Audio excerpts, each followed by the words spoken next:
Hello everyone, ಈ ಒಂದು video ನಮ್ಮ ಕೆಪಿಸಿಎಲ್ ರೀ ಎಕ್ಸಾಮ್ ಬರೆದಿರುವಂಥ ಪ್ರತಿಯೊಬ್ಬ ಆಸ್ಪಿರೆಂಟ್ ಯೂಸ್ಫುಲ್ ಆಗೋಂಥ ನೋಡಿರುತ್ತೆ. ಸ್ನೇಹಿತರೆ, ನಿಮ್ಮೆಲ್ಲರಿಗೂ ಗೊತ್ತಿರುವಂತೆ ಕೆಪಿಸಿಎಲ್ ರೀ ಎಕ್ಸಾಮ್ ನಡೆಸಿದ ನಂತರ ಕೀ ಆನ್ಸರ್ಸ್ನ ಬಿಟ್ಟರು. ಕೀ ಆನ್ಸರ್ಸ್ ಆಗಿದ ನಂತರ ಫೈನಲ್ ಕೀ ಆನ್ಸರ್ಸ್, ಅದಾಗಿದ ನಂತರ provisional list, final provisional list, ಇದೀಗ ರಿವೈಸ್ಡ್ ಪ್ರಾವಿಷನಲ್ ಲಿಸ್ಟ್ ತಮ್ಮ ಅಫಿಷಿಯಲ್ ವೆಬ್ಸೈಟಲ್ಲಿ ಅಪ್ಡೇಟ್ ಮಾಡಿದ್ದಾರೆ.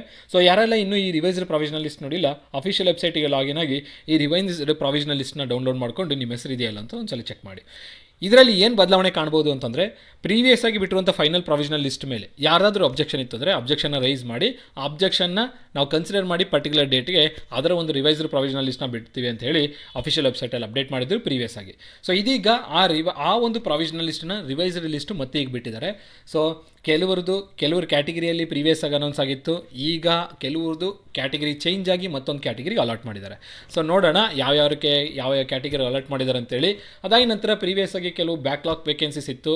ಸೊ ಈಗ KPCL ಡಾಕ್ಯುಮೆಂಟ್ ಬಿಟ್ಟಿರೋದರ ಆ ಡಾಕ್ಯುಮೆಂಟಲ್ಲಿ ನಾವು ಒಂದು ಎಕ್ಸ್ಟ್ರಾ ಪಾಯಿಂಟ್ನ ನೋಡ್ಬೋದು. ಏನಂತಂದರೆ, ಏನು ಬ್ಯಾಕ್ಲಾಗ್ ವೇಕೆನ್ಸೀಸ್ ಇದೆ ಆ ಬ್ಯಾಕ್ಲಾಗ್ ವೇಕೆನ್ಸೀಸ್ನ as per government order fill up ಮಾಡಿದ್ದಾರೆ. ಅಂದರೆ KPCLಲ್ಲಿ ಬಿಟ್ಟಿರುವಂಥ 622 ವೇಕೆನ್ಸೀಸ್ನು ಕಂಪ್ಲೀಟಾಗಿ ಫಿಲ್ ಆಗಿರುತ್ತೆ. ಸೊ ಯಾವುದೇ ಥರದ ವೇಕೆನ್ಸಿನೂ ಬ್ಯಾಕ್ಲಾಗ್ ಬಿಟ್ಟಿರಲ್ಲ. ಸೊ ಆ ಒಂದು ಕಾರಣದಿಂದ ಈ ಒಂದು ರಿವೈಸ್ಡ್ ಪ್ರಾವಿಷನಲ್ ಲಿಸ್ಟು ಸಾಕಷ್ಟು ಜನ ಆಸ್ಪಿರೆಂಟ್ಸ್ಗೆ ಯೂಸ್ಫುಲ್ ಆಗಿರುತ್ತೆ. ಏನಕ್ಕಂದರೆ ಕೆಲವರು ಪ್ರೀವಿಯಸ್ ಆಗಿ ಲಿಸ್ಟಲ್ಲಿ ಇರಲಿಲ್ಲ, ಈಗ ಕೆಲವರು ಲಿಸ್ಟಲ್ಲಿ ಬಂದಿದ್ದಾರೆ, ಒಂದು 2-3 ಇರ್ಬೋದು. ಅದಾಗಿ ನಂತರ ಏನು 27ರಿಂದ 31ನೇ ತಾರೀಕುವರೆಗೂ ಡಾಕ್ಯುಮೆಂಟ್ ವೆರಿಫಿಕೇಷನ್ ನಡೀತು ಒಂದನೇ ತಿಂಗಳಲ್ಲಿ, ಜನವರಿ ತಿಂಗಳಲ್ಲಿ. ಸೊ ಆ ಡಾಕ್ಯುಮೆಂಟ್ ವೆರಿಫಿಕೇಷನ್ ದಿನ ಕೆಲವರು ಅವೈಲಬಿಲಿಟಿ ಇರಲಿಲ್ಲ. ಸೊ ಅಂಥ ಆಸ್ಪಿರೆಂಟ್ಸಿನ ಡಾಕ್ಯುಮೆಂಟ್ ವೆರಿಫಿಕೇಷನ್ ಮತ್ತಿದೀಗ ಶೆಡ್ಯೂಲ್ ಮಾಡಿದ್ದಾರೆ ಇದೇ ತಿಂಗಳಲ್ಲಿ 24ನೇ ತಾರೀಕು. ಸೊ ಯಾರೆಲ್ಲ ಆ ಲಿಸ್ಟಲ್ಲಿ ಹೆಸರಿದ್ದಾರೆ ಆದಷ್ಟು ಬೇಗನೆ DVನ ಮುಗಿಸ್ಕೊಳ್ಳಿ. ಏನಕ್ಕಂದರೆ ಪ್ರೀವಿಯಸ್ ಆಗಿ ಒಂದೇ ತಿಂಗಳಲ್ಲಿ ಮಾಡಿದಾಗ ಅವರು ಅವೈಲಬಿಲಿಟಿ ಇರಲಿಲ್ಲ, ಈಗ ಅವರಿಗೆ ಮತ್ತೆ ಡಾಕ್ಯುಮೆಂಟ್ ವೆರಿಫಿಕೇಷನ್ಗೆ ಕರೆದಿರ್ತಾರೆ. ಸೊ ನೋಡೋಣ ಆ ಡಾಕ್ಯುಮೆಂಟ್ ಏನಿದೆ ಅಂತಂತೇಳಿ. ಸೊ ನಾವಿಲ್ಲಿ ರಿವೈಸ್ಡ್ ಪ್ರಾವಿಷನಲ್ ಲಿಸ್ಟು ಎಲ್ಲ ಲಿಸ್ಟದು ನೋಡ್ಬೋದು ಅಂತಂದರೆ, ನೋಡಿ ಯಾರು ಅಬ್ಜೆಕ್ಷನ್ ರೈಸ್ ಮಾಡಿದ್ರು, ಯಾವ ಡಿಪಾರ್ಟ್ಮೆಂಟಲ್ಲಿ ಅಬ್ಜೆಕ್ಷನ್ ರೈಸ್ ಮಾಡಿದ್ರು ಅದು ಕನ್ಸಿಡರಬಲ್ ಆಗಿತ್ತು ಅಂದರೆ ಕನ್ಸಿಡರ್ ಮಾಡಿಬಿಟ್ಟು ಆ ಡಿಪಾರ್ಟ್ಮೆಂಟ್ದು ರಿವೈಸ್ಡ್ ಲಿಸ್ಟ್ ಬಿಟ್ಟಿದ್ದಾರೆ.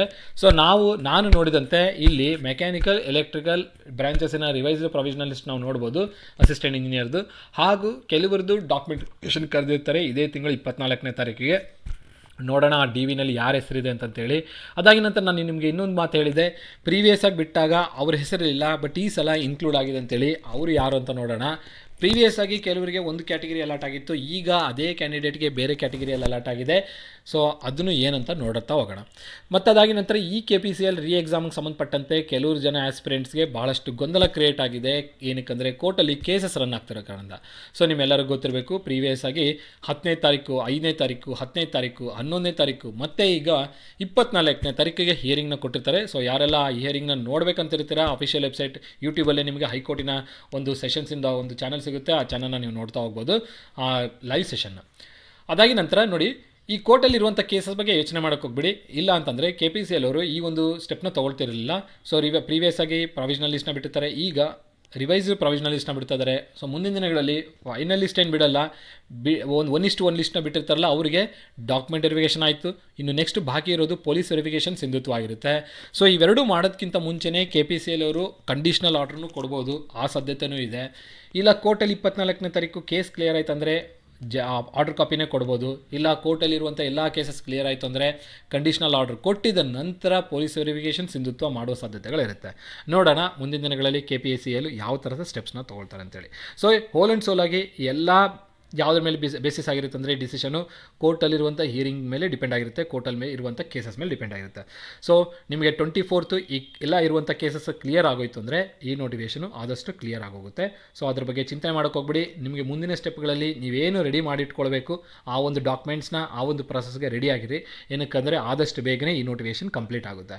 ಸೊ ನಿಮ್ಮಲ್ಲಿ ಆ ಕನ್ಫ್ಯೂಷನ್ ಬೇಡ, ನೋಟಿಫಿಕೇಷನ್ ಕ್ಯಾನ್ಸಲ್ ಆಗುತ್ತೋ ಅಥವಾ ರೀ ಎಕ್ಸಾಮ್ ಆಗುತ್ತೋ ಅನ್ನೋ ಕನ್ಫ್ಯೂಷನ್ ಬೇಡ. ನೋಟಿಫಿಕೇಷನ್ 100ಗೆ 99% ಕಂಪ್ಲೀಟ್ ಆಗುತ್ತೆ. 1% ನಾವು ಹೇಳೋಕ್ಕಾಗಲ್ಲ, ಯಾರೂ ಹೇಳೋಕ್ಕಾಗಲ್ಲ. ಆ ಒಂದು ಕಾರಣದಿಂದ 99% ಕಂಪ್ಲೀಟ್ ಆಗುತ್ತೆ ಈ ನೋಟಿಫಿಕೇಷನ್. ಸೊ ಪಾಸಿಟಿವ್ ಹೋಪಿಡಿ, ನೋಟಿಫಿಕೇಷನ್ ಕಂಪ್ಲೀಟ್ ಆಗುತ್ತೆ. ಯಾರೆಲ್ಲ ಲಿಸ್ಟಲ್ಲಿ ಇದ್ದೀರಾ ಆದಷ್ಟು ಬೇಗನೆ ನಿಮ್ಮ ಅಪಾಯಿಂಟ್ಮೆಂಟ್ ಲೆಟರ್ಸ್ ನಿಮ್ಮ ಕೈಗೆ ಬಂದೇ ಬರುತ್ತೆ.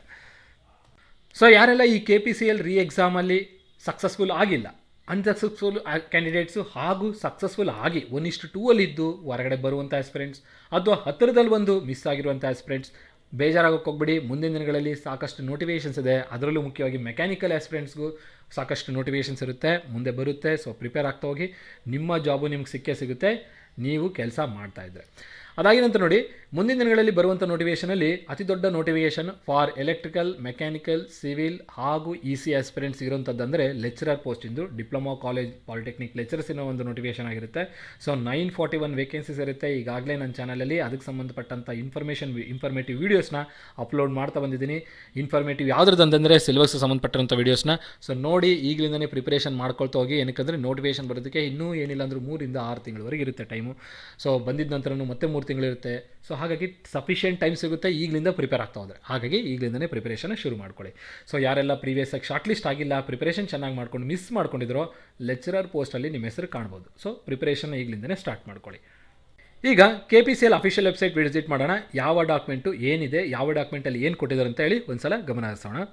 ಸೊ ನೀವು ಈ ಅಫಿಷಿಯಲ್ ವೆಬ್ಸೈಟ್ ಓಪನ್ ಮಾಡಿದಾಗ ನಿಮ್ಗೆ ಈ ಥರ ಪೇಜ್ ಓಪನ್ ಆಗುತ್ತೆ. ಅದರಲ್ಲಿ ವೃತ್ತಿ ಮತ್ತು ನೇಮಕಾತಿ ಮೇಲೆ ಕ್ಲಿಕ್ ಮಾಡಿ ಈ ಥರ ನಮಗೆ ಈ ಪೇಜ್ ಓಪನ್ ಆಗುತ್ತೆ. ಇದರಲ್ಲಿ ಮೊದಲ ರೋ ನೋಡಿ, ಮೊದಲ ರೋ 2ನೇ ಕಾಲಮ್ ನೋಡಿ. ಸೊ ಇದು ನಮ್ಮ ಮೊದಲ ರೋ. ಅದರಲ್ಲಿ 3ನೇ ಕಾಲಮ್ ನೋಡಿದಾಗ ನಿಮಗೆ ಇಲ್ಲಿ ಸಾಕಷ್ಟು ಸರ್ಕ್ಯುಲರ್ಸ್ನ ನೋಡ್ತಾ ಇರ್ಬೋದು. ಸೊ ಇದು ನೋಡಿ, ಇಲ್ಲಿ ನಿಮ್ಗೆ ಏನು ಮೆನ್ಷನ್ ಮಾಡಿದ್ದಾರೆ, revised provisional selected candidates list for the year 2026. So ನಿಮಗೆ ಪ್ರೀವಿಯಸ್ ಆಗಿ ಏನು ಫೈನಲ್ ಕ್ಯಾಂಡಿಡೇಟ್ ಲಿಸ್ಟ್ ಬಿಟ್ಟಿದ್ರು, ಅದಾಗಿನ ನಂತರ ಡಾಕ್ಯುಮೆಂಟ್ ವೆರಿಫಿಕೇಷನ್ ಫಾರ್ ಕೆಲವು ಪೋಸ್ಟ್ ಆಗಿರುತ್ತೆ. ಅದಾಗಿನ ನಂತರ ರಿವೈಸ್ಡ್ ಪ್ರಾವಿಷನಲ್ ಲಿಸ್ಟ್ನ ಬಿಟ್ಟಿರ್ತಾರೆ. ಸೊ ಅದರಲ್ಲಿ ಈ ನೋಟಿಫಿಕೇಷನ್ನ ನೀವು ಕ್ಲಿಕ್ ಮಾಡಿದ್ರೆ ನಮಗೆ ಈ ಒಂದು ಡಾಕ್ಯುಮೆಂಟ್ ಓಪನ್ ಆಗುತ್ತೆ. ಸೊ ಇದರಲ್ಲಿ ನಿಮಗೆ ಕ್ಲಿಯರಾಗಿ ಮೆನ್ಷನ್ ಮಾಡಿದರೆ ಎಷ್ಟು ವೇಕೆನ್ಸೀಸ್ ಇತ್ತು, ಎಷ್ಟು ವೇಕೆನ್ಸೀಸ್ಗೆ ನಾವು ಡಾಕ್ಯುಮೆಂಟ್ ವೆರಿಫಿಕೇಷನ್ ಎಲ್ಲ ಮಾಡಿ ಏನು ಬಿಟ್ಟಿದ್ದೀವಿ ಅಂತೇಳಿ. ಈ ಡಾಕ್ಯುಮೆಂಟ್ನ ಡೌನ್ಲೋಡ್ ಮಾಡ್ಕೊಂಡು ಒಂದು ಸಲ ಗೋತ್ರು ಆಗಿ. ಸೊ ಗೋತ್ರು ಆಗಿದ ನಂತರ ನಿಮಗೇನಾದರೂ ಆಕ್ಷೇಪಣೆ ಇತ್ತು ಅಂದರೆ ಡೇಟ್ನು ಕೊಟ್ಟಿದ್ದಾರೆ, ಪರ್ಟಿಕ್ಯುಲರ್ ಟೈಮು ಕೊಟ್ಟಿದ್ದಾರೆ. ಈ ಡೇಟ್ ಒಳಗಡೆ ನೀವು ನಿಮ್ಮ ಆಕ್ಷೇಪಣೆನ ಸಲ್ಲಿಸ್ಬೋದು. ಅದಾದ ನಂತರ ಇನ್ನೊಂದು ಡಾಕ್ಯುಮೆಂಟ್ನ ನೋಡೋಣ. NHK ಲಿಸ್ಟು ಮತ್ತು HK ಲಿಸ್ಟ್ ಇಲ್ಲಿದೆ ನೋಡಿ. ಇವೆರಡು ಏನಾಗಿರುತ್ತೆ, ಇದು ರಿವೈಸ್ಡ್ ಪ್ರಾವಿಷನಲ್ ಲಿಸ್ಟಿನ ಒಂದು ಡಾಕ್ಯುಮೆಂಟ್ಸ್ ಆಗಿರುತ್ತೆ. ಈ ಡಾಕ್ಯುಮೆಂಟ್ ಮೇಲೆ ಕ್ಲಿಕ್ ಮಾಡಿದ ನಂತರ ನಿಮಗೆ ಈ ಡಾಕ್ಯುಮೆಂಟ್ ಓಪನ್ ಆಗುತ್ತೆ. ಈ ಡಾಕ್ಯುಮೆಂಟಲ್ಲಿ ನೋಡಿ ನಿಮಗೆ ಸೊ ಇದು ಮೆಕ್ಯಾನಿಕಲ್ ಅಸಿಸ್ಟೆಂಟ್ ಇಂಜಿನಿಯರ್ ಮಿಕ್ಕುಳಿದ ವೃಂದದು. ಸೊ ನಾನು ಹೇಳಿದ್ನಲ್ವಾ HK NHKದು. ಸೊ ಆ ಥರ NHKದು ಡಾಕ್ಯುಮೆಂಟ್ ಆಗಿರುತ್ತೆ ಇದು. ಸೊ ಇದರಲ್ಲಿ ಕೆಲವು ಆಸ್ಪಿರೆಂಟ್ಸಿಂದು ರಿವೈಸ್ಡ್ ಆಗಿ ಇಲ್ಲಿ ಬಿಟ್ಟಿರ್ತಾರೆ. ಸೊ ಅಬ್ಜೆಕ್ಷನ್ ಏನಾದರೂ ಇದ್ದು ರೈಸ್ ಮಾಡಿದರೆ ಅಂಥ ಆಸ್ಪಿರೆಂಟ್ಸ್ದು ಕನ್ಸಿಡರ್ ಮಾಡಿ ಬಿಟ್ಟಿರುವಂಥದ್ದಾಗಿರುತ್ತೆ. ಸೊ ನೋಡ್ತಾ ಹೋಗ್ಬೋದು ನೀವು. ಇಲ್ಲೆಲ್ಲರದು ಹೆಸರಿದೆ. ಆಲ್ಮೋಸ್ಟ್ 25 ವೇಕೆನ್ಸೀಸ್ NHK ಇದ್ದರೆ NHK 25 ವೇಕೆನ್ಸೀಸ್ದು ಮೆಂಬರ್ಸ್ದು ಇಲ್ಲಿ ಹೆಸರು ಬಂದಿರುತ್ತೆ. So 25 members ತೊಗೊಂಡಿದ್ದಾರೆ.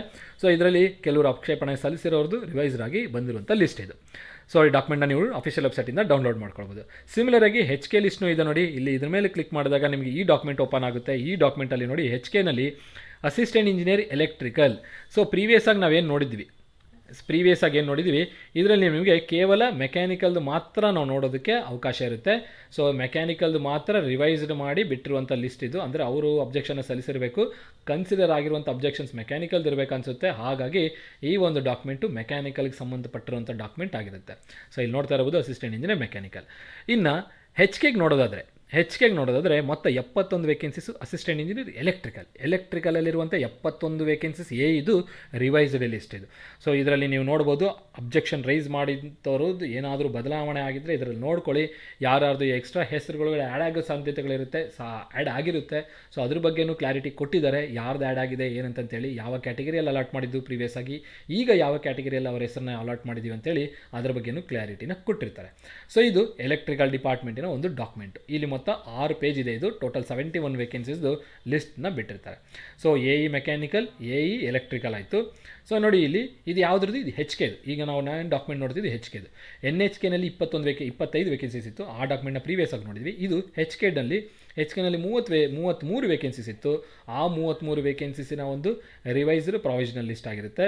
ಸೊ ನೋಡ್ಬೋದು ಯಾರ್ಯಾರ ಹೆಸರಿದೆ, ಏನು ರಿವೈಸ್ ಆಗಿದೆ, ಏನು ಬದಲಾವಣೆ ಆಗಿದೆ ಅಂತೇಳಿ ಒಂದ್ಸಲ ಪಾಸ್ ಮಾಡಾದರೂ ನೋಡಿ, ಅಥವಾ ಅಫಿಷಿಯಲ್ ವೆಬ್ಸೈಟಿಗೆ ಲಾಗಿನ್ ಆಗಿ ಡಾಕ್ಯುಮೆಂಟ್ನ ಡೌನ್ಲೋಡ್ ಮಾಡ್ಕೊಂಡಾದರೂ ನೋಡಿ, ನಿಮ್ಗೆ ಇದರ ಬಗ್ಗೆ ಕ್ಲಾರಿಟಿ ನಿಮಗೆ ಸಿಗುತ್ತೆ. ಸೊ ಅದಾಗಿ ನಂತರ ಇನ್ನೊಂದು ಡಾಕ್ಯುಮೆಂಟ್ ಇತ್ತು. ಆ ಡಾಕ್ಯುಮೆಂಟ್ ಏನಿದೆ ಅಂತ ನೋಡೋಣ. ಕ್ಲಾರಿಫಿಕೇಷನ್ ಕೊಟ್ಟಿರುವಂಥ ಡಾಕ್ಯುಮೆಂಟ್ ಇದು. ಸೊ ನಾನು ಹೇಳಿದ್ನಲ್ವಾ, ಸೊ ಏನು ರಿವೈಸ್ಡ್ ಆಗಿ ಬಿಟ್ಟಿರುವಂಥ ಲಿಸ್ಟ್ ಇದೆ ಅದ್ರ ಮೇಲೆ ಕ್ಲಾರಿಫಿಕೇಷನ್ನ ಕೊಟ್ಟಿರ್ತಾರೆ KPCL ಅವರು. ಸೊ ಇಲ್ಲಿ ನೋಡಿ, modification in provisional selection list after examining the objection. So ಯಾರು ಅಬ್ಜೆಕ್ಷನ್ ರೈಸ್ ಮಾಡಿದ್ರಿ, ಕನ್ಸಿಡರ್ ಆಗಿರುವಂಥ ಅಬ್ಜೆಕ್ಷನ್ಸ್ನ ನೋಡಿಕೊಂಡು ಬಿಟ್ಟಿರುವಂಥ ಲಿಸ್ಟ್ ಅದು. ಸೊ ಇಲ್ಲಿ ನೋಡಿ, AE ಎಲೆಕ್ಟ್ರಿಕಲ್ HKನಲ್ಲಿ ಯಾರು ಇವರ ಹೆಸರು, Shivashankar Kariyappa Patil, AE TEE. HK ಮತ್ತು NHK ಅಪ್ಲಿಕೇಶನ್ ನಂಬರ್ ಕೊಟ್ಟಿರ್ತಾರೆ, ಡೇಟ್ ಆಫ್ ಬರ್ತ್ ಕೊಟ್ಟಿರ್ತಾರೆ, ಅವ್ರಿಗೆ ತೊಗೊಂಡಿರುವಂಥ ಅಂಕಗಳನ್ನ ಕೊಟ್ಟಿರ್ತಾರೆ. ಸೊ ಏನಿತ್ತು ಅಂದರೆ, the candidate has applied for both NHK HK. ಇವರು ಎರಡರಲ್ಲೂ ಅಪ್ಲೈ ಮಾಡಿರ್ತಾರೆ. As the date of birth was entered differently. ನೋಡಿ, ಅಪ್ಲೈ ಮಾಡಿರೋ ಅಪ್ಲಿಕೇಶನಲ್ಲಿ ಡೇಟ್ ಆಫ್ ಬರ್ತ್ನ ಡಿಫ್ರೆಂಟಾಗಿ ಎಂಟ್ರಿ ಮಾಡಿರ್ತಾರೆ. The result was allotted only to the NHK application. So ಆ ಮಿಸ್ಟೇಕ್ ಮಾಡೋದ್ರಿಂದ ಇವ್ರ ಹೆಸರನ್ನ NHKಗೆ ಮಾತ್ರ ಅಲಾಟ್ ಮಾಡಿರ್ತಾರೆ. And the HK application was consequent consequently excluded from the master data. So ಇವರು ಕೊಟ್ಟಿರುವಂಥ ಮಿಸ್ಟೇಕಿಂದ NHK ಮಾತ್ರ ಕನ್ಸಿಡರ್ ಮಾಡ್ತಾರೆ, HKಯಿಂದ ಎಕ್ಸ್ಕ್ಲೂಡ್ ಮಾಡ್ತಾರೆ.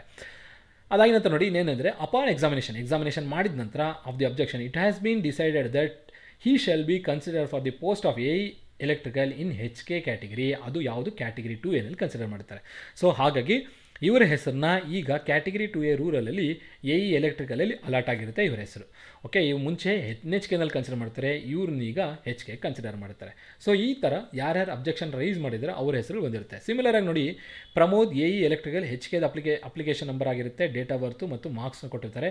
ಇವರಿಗೆ ಸೆಲೆಕ್ಷನ್ ಯಾವ ಕ್ಯಾಟಗರಿಯಲ್ಲಿ ಆಗಿರುತ್ತೋ ಕ್ಯಾಟಗರಿ 2A ರೂರಲಲ್ಲಿ ಆಗಿರುತ್ತೆ. ನೀವು ನೋಡಿ ಶಿವಶಂಕರ್ ಕರಿಯಪ್ಪ ಪಾಟೀಲ್ ಅನ್ನೋರು ಸೆಲೆಕ್ಷನ್ ಆಗಿರಲ್ಲ, ಬಟ್ ಈಗ ಲಿಸ್ಟಲ್ಲಿ ಆ್ಯಡ್ ಆಗಿರ್ತಾರೆ. ಏನಕ್ಕಂತ ನಾನು ರೀಸನ್ ಹೇಳಿದೆ. ಸಿಮಿಲರ್ ಆಗಿ ಇಲ್ಲಿ ನೋಡಿ due to the inclusion of Shivashankarappa Kariyappa ಇವ್ರನ್ನ ಇನ್ಕ್ಲೂಡ್ ಮಾಡಿರೋ ಕಾರಣದ ಯಾರ್ದು ಇವ್ರನ್ನ ಕ್ಯಾಟಗರಿ 2A ರೂರಲಲ್ಲಿ ಕೊಟ್ಟಿರೋ ಕಾರಣದಿಂದ ಪ್ರಮೋದ್ ಅವ್ರದ್ದು ಕ್ಯಾಟಗರಿ 2A ರೂರಲಲ್ಲಿ ಆಗಿರುತ್ತೆ. ಆಗಿದ್ದಾಗ ಈ ವೇಕೆನ್ಸಿ ಇವ್ರಿಗೆ ಹೊಟ್ಟೋಯ್ತು. ಈಗ ಇವ್ರಿಗೆ ಖಾಲಿ ಬಿತ್ತು. ಇವ್ರನ್ನ ಯಾವುದ್ರಲ್ಲಿ ಅಲಾಟ್ ಮಾಡಿದ್ದಾರೆ? ಕ್ಯಾಟಗರಿ 2A ಕನ್ನಡ ಮೀಡಿಯಮಲ್ಲಿ ಅಲಾಟ್ ಮಾಡ್ತಾರೆ. ಏನಕ್ಕೆ? ಕನ್ನಡ ಮೀಡಿಯಂ ಇವರಿಗೆ ಅವೈಲಬಿಲಿಟಿ ಇರುತ್ತೆ.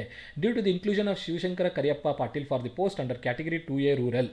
ಶಿವಶಂಕರ್ ಕರಿಯಪ್ಪ ಪಾಟೀಲ್ ಅವರಿಗೆ ಕ್ಯಾಟಗರಿ 2A ರೂರಲಲ್ಲಿ ಅಲಾಟ್ ಆಗಿರೋ ಕಾರಣದ ಆ ವೇಕೆನ್ಸಿ ಗ್ಯಾಪ್ ಆಗಿರುತ್ತೆ. ಆ ವೇಕೆನ್ಸಿ ಅವ್ರು ಫಿಲ್ ಆಗಿರುತ್ತೆ. ಇವರ ಹೆಸರು ಹೊಟ್ಟೋಗುತ್ತೆ. ಯಾಕಂದರೆ ಇವರಿಗೆ ಅಲಾಟ್ ಆಗಿರೋದು ಈ ಕ್ಯಾಟಗರಿಯಲ್ಲಿ ಇವ್ರಿಗೆ ಅಲಾಟ್ ಆಗಿರೋದು. ಸೊ ಇವ್ರಿಗೀಗ ಯಾವ ಕ್ಯಾಟಗರಿಯಲ್ಲಿ ಅಲಾಟ್ ಮಾಡಿದ್ದಾರೆ ಅಂದರೆ ಕ್ಯಾಟಗರಿ 2A ಅಲಾಟ್ ಮಾಡಿದ್ದಾರೆ. ಬಟ್ ಇವರಿಗೆ ನೋಡಿ Pramod was excluded from the previously selected post under category 2A rural. However, since Pramod belongs to Kannada medium, so ಇವರಿಗೆ ಕನ್ನಡ ಮೀಡಿಯಂ ಕೋಟಾನು ಇರೋ ಕಾರಣದಿಂದ ಇವ್ರನ್ನೀಗ ಕ್ಯಾಟಗರಿ 2A ಕನ್ನಡ ಮೀಡಿಯಮಲ್ಲಿ ಅಲಾಟ್ ಮಾಡಿರ್ತಾರೆ. ಸೊ ನೋಡಿ ಈಗ ಕ್ಯಾಟಗರಿ 2A ಕನ್ನಡ ಮೀಡಿಯಮಲ್ಲಿ ಯಾರೋ ಇನ್ನೊಬ್ಬರು ಅಲಾಟ್ ಆಗಿರ್ತಾರೆ, ಅವ್ರದ್ದು ಇವ್ರಿಗೆ ಬಂತು ಪ್ರಮೋದ್ ಅವ್ರಿಗೆ. ಈಗ ಯಾರ್ದಿತ್ತು ಕನ್ನಡ ಮೀಡಿಯಮಲ್ಲಿ ನೋಡಿ ರಮೇಶ್ AE ಎಲೆಕ್ಟ್ರಿಕಲ್ ಇವ್ರದ್ದು ಕ್ಯಾಟಗರಿ 2A ಕನ್ನಡ ಮೀಡಿಯಮಲ್ಲಿ ಅಲಾಟ್ ಆಗಿರುತ್ತೆ. So category 2A Kannada medium ಯಾರು ಕೊಟ್ಟಿದ್ದಾರೆ? ಈಗ ಪ್ರಮೋದ್ ಅವ್ರು ಕೊಟ್ಟಿದ್ದಾರೆ. ಸೊ ಇವ್ರ ಹೆಸರು ಏನಾಗುತ್ತೆ? ಈಗ ಎಕ್ಸ್ಕ್ಲೂಡ್ ಆಗೋಗುತ್ತೆ. ಅದನ್ನ ಇಲ್ಲಿ ಮಾಡಿದ್ದಾರೆ ನೋಡಿ. ಪ್ರೀವಿಯಸ್ ಆಗಿ ಇವ್ರ ಹೆಸರು ಅಲಾಟ್ ಆಗಿತ್ತು, ಇವ್ರನ್ನೀಗ ಲಿಸ್ಟಿಂದ ಎಲಿಮಿನೇಟ್ ಮಾಡಿರ್ತಾರೆ. ಸೊ ರಮೇಶ್ AE ಎಲೆಕ್ಟ್ರಿಕಲ್ HKನಲ್ಲಿಂದ ಹೆಸರಿತ್ತು ಪ್ರೀವಿಯಸ್ ಆಗಿ, ಇವ್ರ ಹೆಸರು ಈಗ ನೋಡೋದಕ್ಕೆ ಅವಕಾಶ ಸಿಗಲ್ಲ. ಇವರು ಎಲಿಮಿನೇಟ್ ಆಗಿರ್ತಾರೆ ಪ್ರಾಸೆಸ್ಸಿಂದ. ಸಿಮಿಲರ್ ಆಗಿ ನೆಕ್ಸ್ಟ್ ನೋಡಿ Shiv B AE mechanical NHK HK application number ಅವ್ರು ಗಳಿಸಿರುವಂಥ ಅಂಕಗಳು ಪ್ರೀವಿಯಸ್ ಆಗಿ ಯಾವ ಕ್ಯಾಟಗರಿಯಲ್ಲಿ ಅಲಾಟ್ ಆಗಿದ್ದರು? GM ಜನರಲ್ ಅಲಾಟ್ ಆಗಿರ್ತಾರೆ HKನಲ್ಲಿ. ಈಗ ಇವರು ನೋಡಿ ಇವ್ರದ್ದು ಏನಾಗಿರುತ್ತೆ ಅಂದರೆ due to non availability of eligible candidates for 1 post under ST women. So ನೋಡಿ ST ವುಮೆನಲ್ಲಿ ವುಮೆನ್ ಇರಲ್ಲ. ST ವುಮೆನ್ ಸಿಗದೇ ಇರೋ ಕಾರಣದ ಆ ವೇಕೆನ್ಸಿ ಏನಾಗಿತ್ತು? ಪ್ರೀವಿಯಸ್ ಆಗಿ ಬ್ಯಾಕ್ಲಾಕ್ ಆಗಿತ್ತು. But as per government orders ಪ್ರಕಾರ ಆ ನಾನ್ ಅವೈಲಬಿಲಿಟಿ ಏನಿದೆಯಲ್ಲ ಅದನ್ನು ಫಿಲ್ ಮಾಡಬೇಕಂತ ಇದೆ ಈಗ. ಸೊ ಹಾಗಾಗಿ ಆ ಒಂದು ಆರ್ಡರ್ ಪ್ರಕಾರ ಇವ್ರನ್ನ ಯಾರು ಶಿವಕುಮಾರ್ ಬಿ ಇವ್ರು ಯಾರು ಶಿವ್ ಬಿ ಅವ್ರನ್ನ ಆ ಒಂದು ಬ್ಯಾಕ್ಲಾಕ್ ವೇಕೆನ್ಸಿಯಲ್ಲಿ ಫಿಲ್ ಮಾಡಿರ್ತಾರೆ. ST ವುಮೆನ್ ಕ್ಯಾಟಗರಿಯಲ್ಲಿ ಫಿಲ್ ಮಾಡ್ತಾರೆ. ನೋಡಿ ವುಮೆನಲ್ಲಿ ಇಲ್ಲ, ಇವರು ವುಮೆನ್ ಕ್ಯಾಟಗರಿಯಲ್ಲಿ ಬರಲ್ಲ. ಶಿವ್ ಬಿ ಇದು ಮೇಲ್ ಕ್ಯಾಂಡಿಡೇಟ್ ಇವರು, ಬಟ್ ಇವ್ರನ್ನ ST ವುಮೆನಲ್ಲಿ ಹಾಕಿರ್ತಾರೆ. ಏನಕ್ಕಂದರೆ ST ವುಮೆನ್ ಸೀಟು ಬ್ಯಾಕ್ಲಾಕ್ ಆಗಿತ್ತು, ಆ ಬ್ಯಾಕ್ಲಾಕ್ ವೇಕೆನ್ಸಿನ ಇವ್ರು ಕೊಟ್ಟು ಫಿಲ್ ಮಾಡ್ತಾರೆ. ಹಾಗಿದ್ದಾಗ GM ಜನರಲಲ್ಲಿ ಯಾರಿಗೋಗಿರುತ್ತೆ ಅದು ನಿಮಗೆ ಕೆಳಗಡೆ ಗೊತ್ತಾಗುತ್ತೆ. ಸೊ ಇಲ್ಲಿ ನೋಡಬೇಕು ನೀವು, ಮುಂದೆ ಇಲ್ಲಿ ಗೊತ್ತಾಗಿರುತ್ತೆ. ಇಲ್ಲಿ ನಿಮಗೆ ಈ ಡಾಟಾನ ನೋಡಿದ್ರೆ ನಿಮ್ಗೆ ಗೊತ್ತಾಗುತ್ತೆ. ಇಲ್ಲಿ ನೋಡಿ ಏನಂತ ಹೇಳಿದ್ದಾರೆ ಇಲ್ಲಿ backlog vacancy. However, as per the government order, the case of our non-availability of the women candidates, such post shall be considered with the male candidate belong to the same category. ನೋಡಿ Shiv B ಅವ್ರನ್ನ general allot ಆಗಿರೋದು, but Shiv B ಅವ್ರದ್ದು category 2A ಇದೆ, ST ಇದೆ. So ಹಾಗಾಗಿ ಏನಾದರೂ backlog vacancy ಉಳಿತಂದರೆ ಆ backlog ವೇಕೆನ್ಸಿನ fill ಮಾಡ್ಬೋದು. ಯಾವಾಗ? ಅದೇ ಕ್ಯಾಟಗರಿ, ಯಾವ ಕ್ಯಾಟಗರಿಯಲ್ಲಿ ಬ್ಯಾಕ್ಲಾಗ್ ಉಳಿದಿದ್ದಲ್ಲ ಅದೇ ಕ್ಯಾಟಗರಿಯಲ್ಲಿ ಕ್ಯಾಂಡಿಡೇಟ್ ಅವೈಲೇಬಲ್ ಇರಬೇಕು. ಸೊ ಶಿವ್ ಬಿ ಅದೇ ಕ್ಯಾಟಗರಿನಲ್ಲಿ ಇರೋ ಕಾರಣದ ಅವ್ರನ್ನ ಆ ST ಕ್ಯಾಟಗರಿಯಲ್ಲಿ ಫಿಲ್ ಮಾಡಿರ್ತಾರೆ ಅಷ್ಟೇ. ST ವುಮೆನ್ ಮೊದಲು ST ಮೇಲ್ ಫಿಲ್ ಆಗಿರುತ್ತೆ. ಸೊ ಆ ಬ್ಯಾಕ್ಲಾಗ್ ವೇಕೆನ್ಸಿ ಈಗ ಎಲಿಮಿನೇಟ್ ಆಗೋಯಿತು. ನೆಕ್ಸ್ಟ್ ನೋಡಿ same category. While retrying the merit list, it was found that the next ST male candidate was Shiv B, who had already been selected in AE Mechanical HK under General GM. Since a candidate eligible for both HK and HK post shall be considered for the NHK post, the selection of Shiv B shall be shifted from GM General from HK to NHK. So ಯಾವಾಗ ಕ್ಯಾಂಡಿಡೇಟಿಗೆ HK NHK ಹಾಕಿರ್ತಾರೋ ಅಂಥ candidate ಎರಡರಲ್ಲೂ short list ಆಗೋರಿದ್ದರೆ ಅವರಿಗೆ NHKನ allot ಮಾಡಿರ್ತಾರೆ. ಆ ಒಂದು ಕಾರಣದಿಂದ ಇವ್ರನ್ನ NHKಯಿಂದ ST women HKಗೆ allot ಮಾಡಿರ್ತಾರೆ. ST ವುಮೆನ್ NHKಗೆ ಅಲಾಟ್ ಮಾಡ್ತಾರೆ. ಪ್ರೀವಿಯಸ್ ಅವರಿಗೆ HKಗೆ ಅಲಾಟ್ ಆಗಿತ್ತು, ಈಗ NHKಗೆ ಅಲಾಟ್ ಆಗಿರುತ್ತೆ. ಸೊ ನೋಡಿ ಈ ಡಾಕ್ಯುಮೆಂಟ್ ನೀವು ನೋಡಿದ್ರೆ ಗೊತ್ತಾಗುತ್ತೆ ಯಾವ ಕ್ಯಾಟಗರಿ ಅಲಾಟ್ ಆಗಿದೆ ಅಂತೇಳಿ. ಇದು ರಿವೈಸ್ಡ್ ಲಿಸ್ಟು. ಸೊ ಇವ್ರು ನೋಡಿ ಸಂತೋಷ್ ಇದು AE ಮೆಕ್ಯಾನಿಕಲ್, ಇವ್ರಿಗೆ ಅಲಾಟ್ ಆಗಿರೋಂಥ ಕ್ಯಾಟಗರಿ ಇಲ್ಲೂ ಅಲಾಟ್ ಆಗಿರಲಿಲ್ಲ, ಬಟ್ ಈಗ ಅಲಾಟ್ ಆಗಿದೆ. ಯಾವುದರಲ್ಲಿ?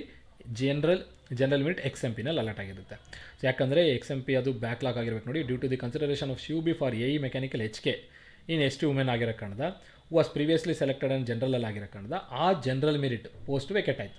ಆ ಪೋಸ್ಟಿಗೆ ಸಂತೋಷ್ ಅವ್ರನ್ನ ತೊಗೊಂಡಿರ್ತಾರೆ. So general the next candidate in merit namely Santosh shall be consider for general XMP. So ಯಾವ ವೇಕೆನ್ಸಿ ಬ್ಯಾಕ್ಲಾಗ್ ಆಗಿತ್ತು ಆ ವೇಕೆನ್ಸೀಸ್ ಎಲ್ಲ ಫಿಲ್ ಮಾಡಿದ್ದಾರೆ, ಮೆರಿಟ್ ಪ್ರಕಾರನೇ ತೊಗೊಂಡಿದ್ದಾರೆ, ಕ್ಲಾರಿಫಿಕೇಷನ್ ಕೊಟ್ಟಿದ್ದಾರೆ ಯಾವ ಥರ ಫಿಲ್ ಮಾಡಿದ್ದೀವಿ ಅಂತೇಳಿ. ಸೊ ನಿಮ್ಗೆ ಈ ಒಂದು ಕ್ಲಾರಿಫಿಕೇಷನಿಂದ ಡೌಟ್ ಕ್ಲಿಯರ್ ಆಗಿರಬೇಕು ಯಾರನ್ನ ಯಾವ ರೀತಿಯಲ್ಲಿ ಅಲಾಟ್ ಮಾಡಿದ್ದಾರೆ ಅಂತೇಳಿ. ಸೊ ನೋಡಿ, ಆ್ಯಸ್ ಪರ್ ಗೌರ್ಮೆಂಟ್ ಆರ್ಡರ್ ಪ್ರಕಾರ ಯಾವ ವೇಕೆನ್ಸಿನೂ ಬ್ಯಾಕ್ಲಾಗ್ ಉಳಿಬಾರ್ದು ಅನ್ನೋ ಥರ ಇದೆ. ಬ್ಯಾಕ್ಲಾಗ್ ಯಾವ ಥರ ಫಿಲ್ ಮಾಡ್ತಾರೆ ಅಂದರೆ ST ವುಮೆನಲ್ಲಿತ್ತು, ಸೊ STನಲ್ಲೇ ಇರಬೇಕು ಮೇಲ್ ಕ್ಯಾಂಡಿಡೇಟು, ಆವಾಗ ಆ ST ವುಮೆನ್ ಸೀಟು ST ಮೇಲ್ ಕೊಡ್ತಾರೆ. ಜನರಲಲ್ಲಿತ್ತು, ಜನರಲ್ ಯಾರಿಗಾದರೂ ಕೊಡ್ಬೋದಾಯಿತು. ಸೊ ಹಾಗಾಗಿ ಶಿವ್ ಬಿ ಅವರು ST ವುಮೆನಲ್ಲಿ ಹೋಗಿರೋ ಕಾರಣದ ಆ ವೇಕೇಟ್ ಆಯಿತು, ಯಾಕಂದರೆ ಅವ್ರಿಗೆ ಜನರಲಲ್ಲಿ ಆಗಿರುತ್ತೆ. ಸೊ ನೆಕ್ಸ್ಟ್ ಮೆರಿಟ್ ಲಿಸ್ಟಲ್ಲಿ ಸಂತೋಷ್ ಅನ್ನೋರು ಬಂದರು, ಆ ಒಂದು ಜನರಲ್ ಸೀಟ್ನ ಅವ್ರು ಫಿಲ್ ಮಾಡಿರ್ತಾರೆ. ಸೊ ಇದೊಂದು ಒಳ್ಳೆ ಸ್ಟೆಪ್ನ ತೊಗೊಂಡಿದ್ದಾರೆ. ಸೊ ಆದಷ್ಟು ಬ್ಯಾಕ್ಲಾಗ್ ಉಳಿಸಿದಂತೆ ನೋಟಿಫಿಕೇಷನಲ್ಲಿ ಕಂಪ್ಲೀಟ್ ಮಾಡೋ ವಿಧಾನ. ಸೊ ಸಾಕಷ್ಟು ಜನ ಆಸ್ಪಿರೆಂಟ್ಸು ಶಾರ್ಟ್ ಲಿಸ್ಟ್ ಆಗದೇ ಇರೋರು ಶಾರ್ಟ್ ಲಿಸ್ಟ್ ಆಗಿರೋ ಕಾರಣದಿಂದ ಇವರಿಗೆ ಮೊದಲನೇದಾಗಿ ಕಂಗ್ರ್ಯಾಚುಲೇಷನ್ಸ್ ಹೇಳಬೇಕು. ಸೊ ನೀವು ನೋಡಿ, ಸಂತೋಷ್ ಅನ್ನೋರು ಶಾರ್ಟ್ ಲಿಸ್ಟ್ ಆಗಿದ್ದಾರೆ. ಬಟ್ ದುಃಖವಾದ ವಿಚಾರ ಏನಂದರೆ ರಮೇಶ್ ಅನ್ನೋರು ಲಿಸ್ಟಲ್ಲಿಂದ ಎಲಿಮಿನೇಟ್ ಆಗಿರ್ತಾರೆ. ಸೊ ಇದು ರಿಕ್ರೂಟ್ಮೆಂಟ್ ಪ್ರಾಸೆಸ್ ಆ ಥರ ಇದ್ದಾಗ ಇದನ್ನು ಆಕ್ಸೆಪ್ಟ್ ಮಾಡಬೇಕಾಗುತ್ತೆ. ನೋಡೋಣ ಮುಂದಿನ ದಿನಗಳಲ್ಲಿ ಕೋರ್ಟಿನ ಜಡ್ಜ್ಮೆಂಟ್ ಇನ್ನೂ ಏನಿದೆ ಅಂತಂತೇಳಿ. ಬಟ್ ಆಲ್ಮೋಸ್ಟ್ 99% ಇದು ಕೇಸ್ ಕ್ಲಿಯರ್ ಆಗುತ್ತೆ. ಆ ಓಪಲ್ಲೇ ಇರ್ರಿ, ಪಾಸಿಟಿವ್ ಮೈಂಡಲ್ಲೇ ಇರ್ರಿ. ಸೊ ಆದಷ್ಟು ಬೇಗನೆ ಕಂಪ್ಲೀಟ್ ಆಗಿ ಎಲ್ಲರೂ ಆದಷ್ಟು ಜಾಬ್ಗಳಲ್ಲಿ ಜಾಯ್ನ್ ಆಗಿ ನಿಮ್ಮ ಲೈಫ್ ಸೆಟ್ನ ಮಾಡ್ಕೊಳ್ಳಿ. ಸೊ ಈ ವಿಡಿಯೋಗೆ ಸಂಬಂಧಪಟ್ಟಂತೆ ನಿಮ್ಗೆ ಏನಾದರೂ ಡೌಟ್ ಇತ್ತಂದರೆ ಕಮೆಂಟ್ ಬಾಕ್ಸಲ್ಲಿ ಮೆನ್ಷನ್ ಮಾಡಿ, ಆ ಕಮೆಂಟ್ನ ನೋಡ್ಕೊಂಡು ನಾನು ರಿಪ್ಲೈ ಮಾಡ್ತೀನಿ. ಅದಾಗಿ ನಂತರ ಈ ವಿಡಿಯೋ ನಿಮ್ಗೆ ಇಷ್ಟ ಆದರೆ ಲೈಕ್ ಮಾಡಿ, ಚಾನಲ್ಗೆ ಇನ್ನೂ ಸಬ್ಸ್ಕ್ರೈಬ್ ಆಗಿದ್ರೆ ಸಬ್ಸ್ಕ್ರೈಬ್ ಮಾಡಿ. ಈ KPCLನ ಪ್ರತಿಯೊಂದು ಅಪ್ಡೇಟ್ನ ನಾನು ನಿಮಗೆ ಅಪ್ಡೇಟ್ ಮಾಡ್ತಾ ಹೋಗ್ತೀನಿ. ಇಷ್ಟು ಹೇಳ್ತಾ ಈ ವಿಡಿಯೋ ಏನು ಮಾಡೋಣ. ಎಲ್ಲರಿಗೂ ಧನ್ಯವಾದಗಳು. Have A nice day.